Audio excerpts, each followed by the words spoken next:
Bismillahirrahmanirrahim. Assalamualaikum warahmatullahi wabarakatuh. Kembali lagi, saya akan membawakan sebuah kisah dari Om Ras, sosok hitam terkutuk dalam diriku. Sebelum kita masuk ke kisahnya, alangkah baiknya kita harus berdoa dulu. A'udzubikalimatillahit tammati min syarri ma khalaq. Bismillahirrahmanirrahim. Wa wassami'ul alim. Allahumma sholli ala sayyidina Muhammad sallallahu alaihi wasallam. Ini dia selengkapnya.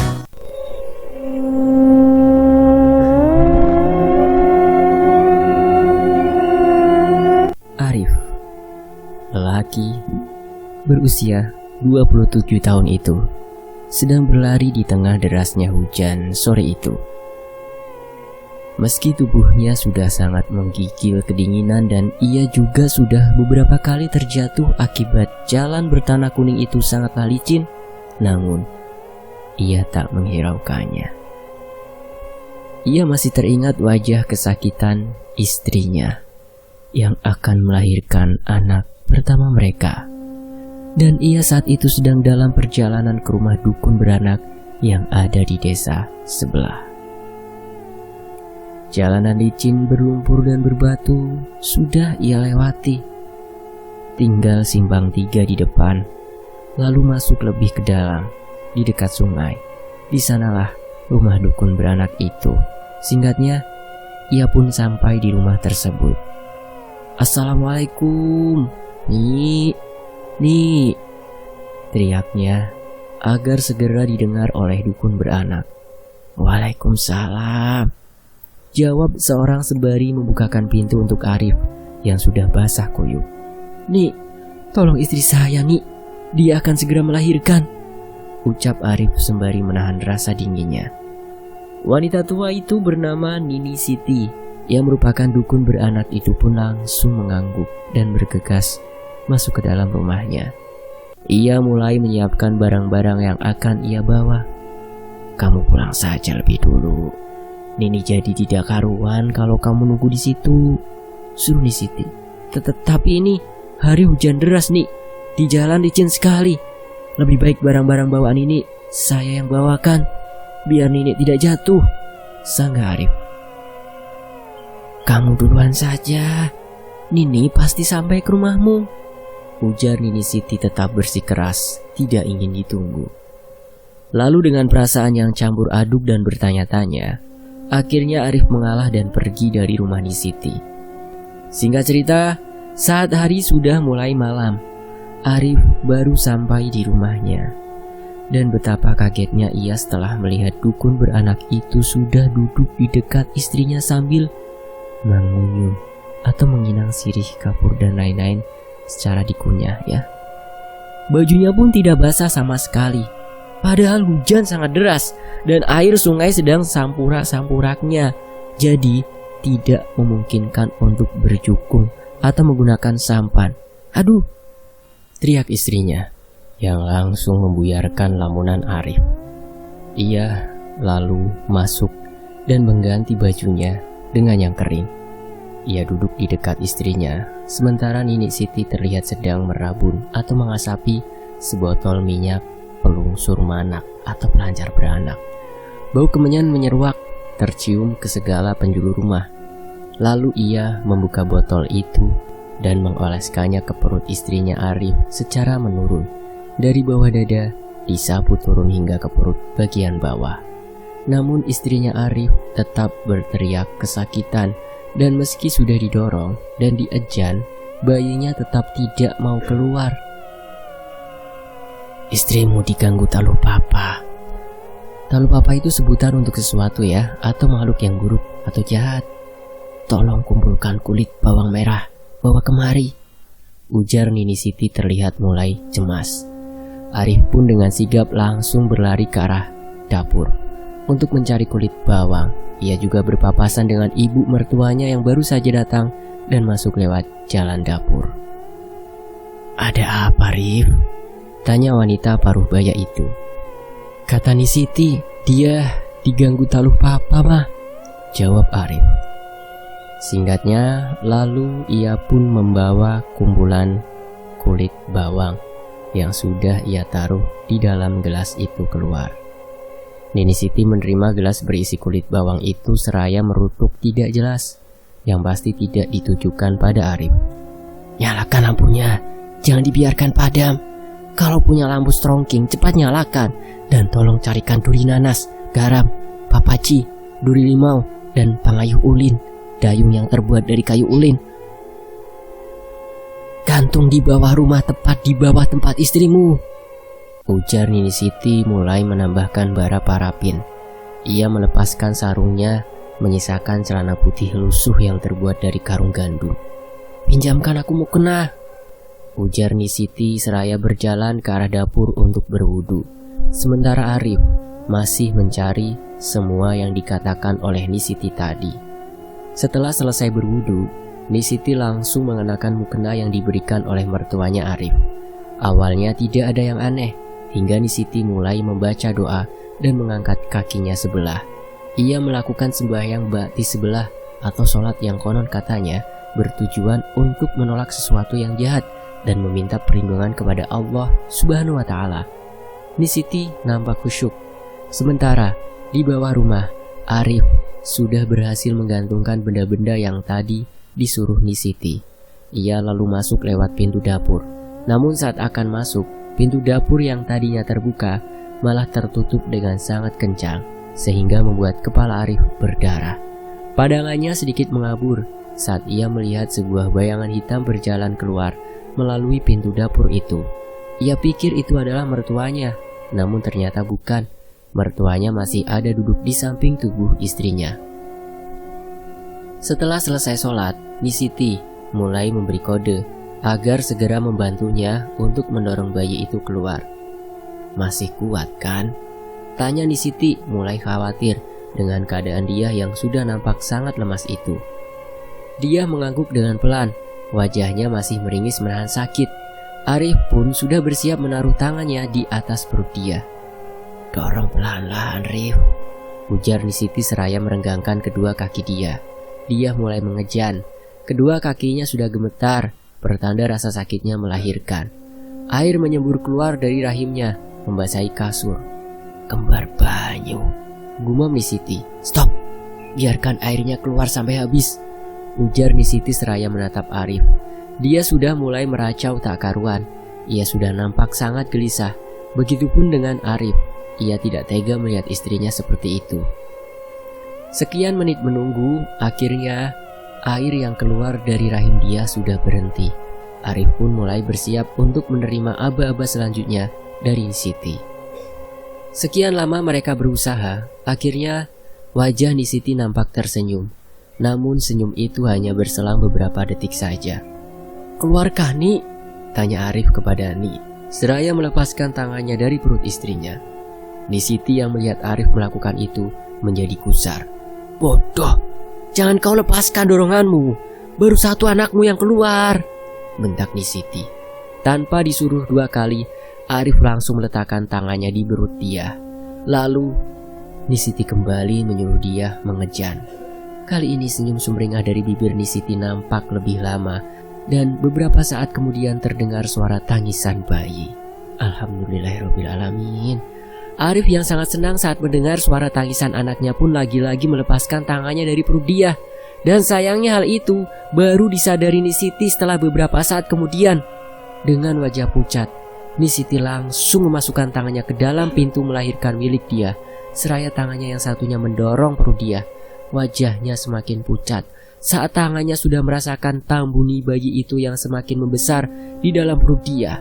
"Kenapa, Ni?" tanya ibunya dia. "Tambuninya nyangkut di dalam dan sudah membesar," jawab Nini Siti. "Kenapa bisa seperti ini?"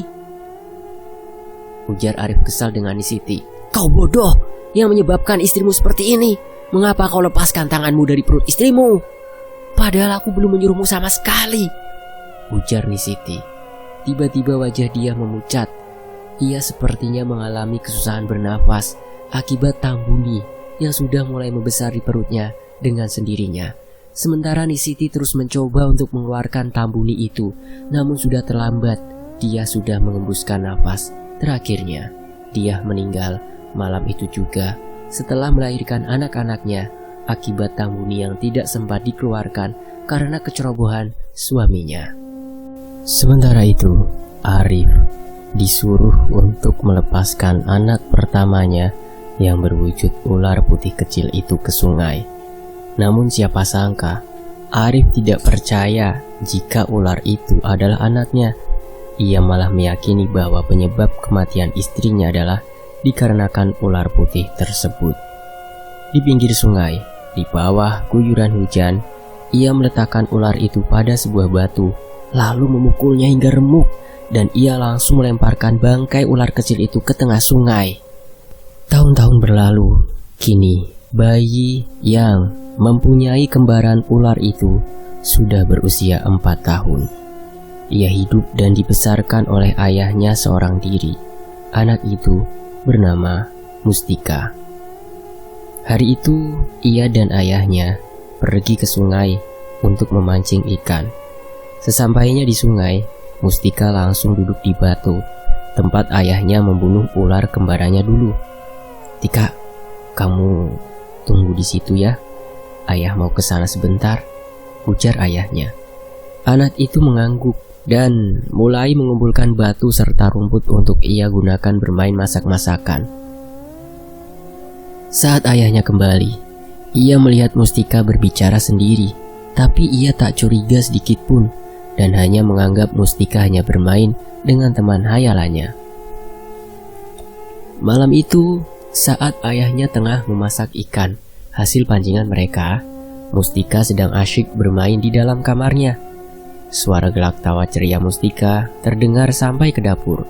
Arif tersenyum mendengar suara tawa anaknya. Ia masih tak curiga sedikit pun dengan kelakuan anaknya. Hingga saat tiba waktunya makan, Mustika keluar kamar seperti sedang menggandeng seseorang dan berjalan ke arah dapur. Keanehan kembali terlihat saat Mustika meminta ayahnya untuk mengambilkan piring lagi untuk teman barunya yang katanya bernama Mastika. Awalnya Arif menolak, namun saat Mustika mulai menangis, akhirnya ia pun menuruti keinginan anak kesayangannya itu. Kejadian-kejadian aneh mulai terjadi semenjak Mustika memiliki teman hayalan yang ia beri nama Mastika itu, hingga sampai suatu hari Mustika menghilang. Nenek dan ayahnya mencarinya kemana-mana, namun tidak juga ditemukan. Dan tepat pada tengah malamnya, beberapa warga desa yang baru pulang mencari ikan dikagetkan dengan penemuan mayat seorang anak perempuan yang tak lain adalah Mustika. Mereka menemukannya tersangkut di jaring dan segera membawa mayat itu ke rumah Arif. Arif begitu sangat histeris saat mengetahui bahwa anak kesayangannya itu sudah meninggal. Dan malam itu juga, keluarga terdekat Arif dan tetangganya mulai membacakan Yasin mengelilingi mayat Mustika. Namun keanehan kembali terjadi. Tiba-tiba ada pergerakan seperti orang yang sedang bernafas pada mayat Mustika. Perlahan, tangan mungil itu menyibak kain penutup yang menutupi wajahnya. Orang-orang yang berada di sana nampak sangat terkejut dan takut. Namun saat Arif memeluk anaknya yang baru saja bangkit dari kematian itu, orang-orang pun mulai menarik napas lega. Mereka meyakini kalau Mustika telah mengalami mati suri. Singkat cerita, seminggu berlalu, kini Arif tak pernah lepas mengawasi Mustika. Tapi semenjak saat Mustika bangkit dari kematian itu, ia kini menjadi aneh dan suka menyendiri.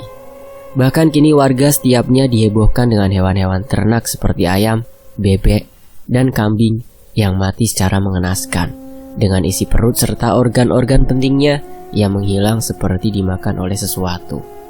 Bertahun kemudian, kini usia Mustika sudah menginjak 9 tahun. Ia memiliki kulit yang putih pucat, sangat berbeda dengannya sebelum ia mengalami mati suri. Bahkan saat ia sudah mulai bersekolah, tak ada seorang anak pun yang berani berteman dengannya. Terlebih setelah kejadian seorang murid sekolah yang dulu sempat bermasalah dengan Mustika mati mengenaskan. Sama persis dengan hewan ternak warga yang mati, dengan bagian perut dan organ penting yang menghilang. Arif pun sekarang sudah mulai sakit-sakitan. Padahal kala itu usianya masih tidak terlalu tua. Sampai suatu ketika, saat neneknya Mustika sedang memeriksa kandang ayam di bawah rumahnya, ia melihat Mustika tengah duduk di dalam kandang ayam tersebut. Saat namanya dipanggil dan ketika ia disoroti dengan senter, di kedua belah tangannya terdapat ayam-ayam yang sudah mati. Mulut Mustika pun dipenuhi dengan darah-darah segar yang kemungkinan berasal dari ayam-ayam tersebut. Arif, Rip, anakmu Rip, teriak mertuanya Arif malam itu. Arif yang keadaannya juga tidak terlalu sehat pun akhirnya berusaha untuk menghampiri mertuanya. Saat ia sudah sampai di samping rumah mertuanya itu, ia terkejut ketika melihat mertuanya sudah terkapar lemas dengan separuh wajahnya yang luka-luka. Di sana juga ada Mustika yang belepotan darah. Saat melihat ayahnya, Mustika langsung terdiam dan bersikap seperti seolah-olah tak terjadi apa-apa. Dengan jantung yang berdegup kencang, Arif langsung membantu mertuanya untuk bangun dan segera mengapahnya untuk masuk ke dalam rumah. Lalu setelahnya ia keluar lagi untuk menemui Mustika yang ternyata sudah tidak ada. "Mustika!" panggil Arif kasar. Setelah mencari berkeliling rumah, namun Mustika tak juga ia temukan. Akhirnya Arif memutuskan untuk mencari Mustika ke dalam rumahnya. Dan ternyata benar, Mustika sedang berbaring dengan santainya di dalam kamarnya. Noda-noda darah yang tadinya melumuri sekujur tubuhnya kini sudah bersih, tak ada sedikit pun noda darah itu. "Anakmu itu sepertinya sudah dirasuki sesuatu, Rif. Lihat wajahku ini, dia yang melakukannya, Rif," ujar mertuanya Arif saat ia sudah sembuh dari luka-luka yang ia dapatkan dari Mustika. Dan mertuanya pun berkata lagi, "Aku sudah tanyakan pada Nisiti, beliau akan kemari sore ini." Arif terdiam. Ia tak tahu harus berkata apa. Memang selama ini Mustika selalu bersikap aneh dan sering menghilang di waktu malam. Namun rasa sayang Arif pada anak itu membuat Arif tidak pernah mengeluhkan tentang anaknya pada siapapun, termasuk ibu mertuanya. Singkatnya, Nisiti berjalan pelan menyusuri jalanan desa tanpa memakai alas kaki.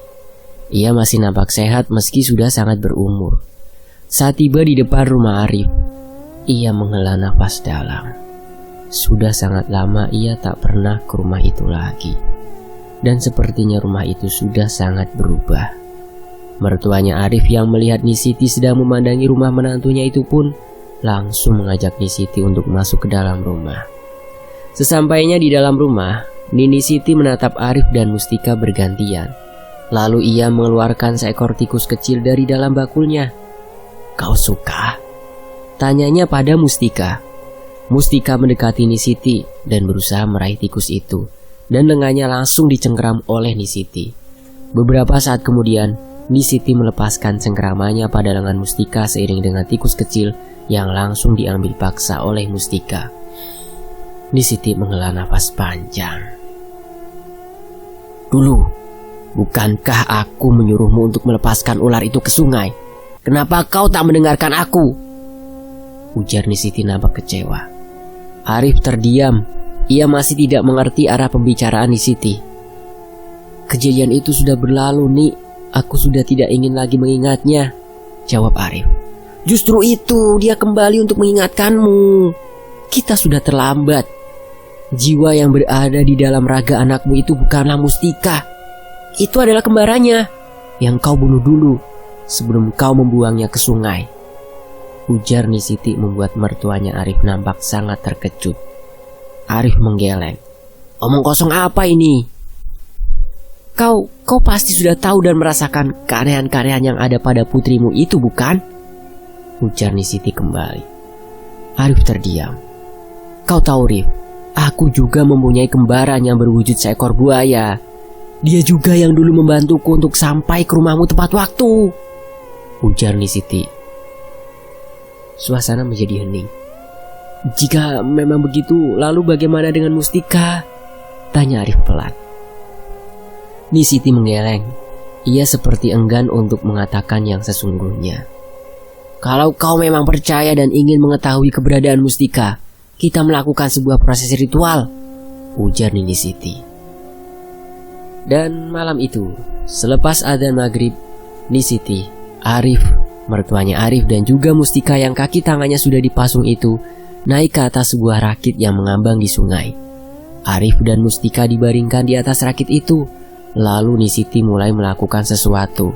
Ia nampak menyibak-nyibakkan air ke kiri dan kanan sebanyak 3 kali.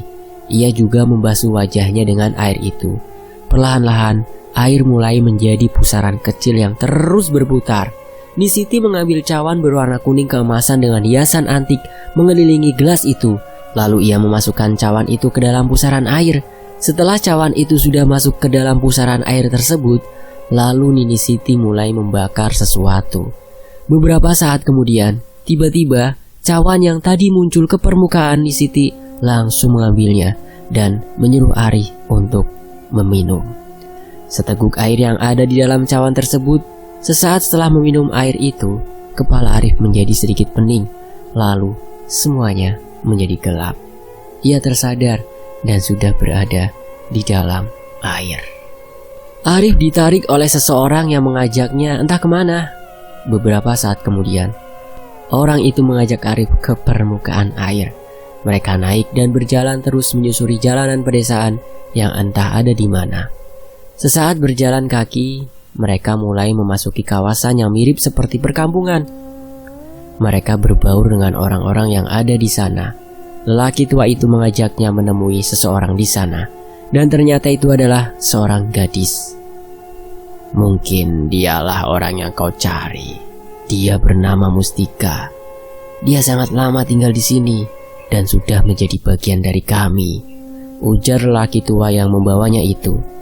Arif menggeleng dan nampak tidak percaya dengan apa yang dikatakan oleh lelaki tua. Tidak mungkin.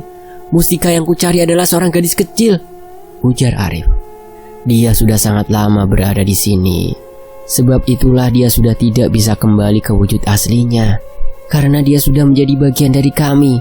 Dan yang sekarang berada bersamamu adalah anakmu yang lain, ujar si lelaki tua. Arif masih tidak percaya dan bermaksud pergi meninggalkan si lelaki tua. Namun baru beberapa langkah saja, Arif sudah dipukul oleh sesuatu yang langsung membuatnya tersungkur. Saat Arif melihat ke arah benda yang memukulnya itu, dan ternyata itu adalah ekor buaya yang tiba-tiba saja muncul dari balik baju si lelaki tua. Kau harus tetap bersamaku, karena jika tidak kau akan menjadi santapan mereka, ujar si lelaki tua. Arif yang terlalu bodoh itu pun akhirnya mulai membuat keributan, hingga akhirnya mereka diserang oleh beberapa orang jelmaan buaya. Namun untungnya, si lelaki tua itu dengan cepat membawa Arif berlari dan tiba-tiba Arif terbatuk. Ia mulai membuka matanya, dan di sana ada mertuanya bersama Nini Siti. Bagaimana Arif? Apa kau sudah bertemu dengan anakmu? Tanya Nini Siti. Kau salah orang nih, itu bukan anakku, ketus Arif. Bodoh, itu adalah anakmu Mustika. Dia sudah sangat lama berada di sana, tepat saat dia menghilang dulu. Seharusnya kau tidak menyanyiakan kesempatan itu, Rif. Bodoh, setidaknya tadi kau mengucapkan salam perpisahan pada anakmu itu. Karena setelah jasadnya ini dikuburkan, dia juga akan ikut menghilang, ujar Nisiti. Arif hanya melongo, dan sesaat kemudian ia menatap anaknya. Tubuh itu mulai memucat dan dingin. Arif masih tidak percaya dengan apa yang dikatakan oleh Nisiti. Namun kenyataan yang harus ia hadapi karena kecerobohan dan kebodohannya di masa lalu. Setelah jasad Mustika dimakamkan, desa itu pun kembali tenang tanpa adanya gangguan aneh yang dialami oleh warga. Desa seperti dulu lagi. Sementara Arif, semakin hari ia menjadi sehat kembali, dan ia juga akhirnya menikah lagi dengan seorang janda anak 3 dari kampung sebelah. Dan cerita tentang Mustika itu pun ia ceritakan pada istri dan anak-anak barunya. Lepah tuntung selesai.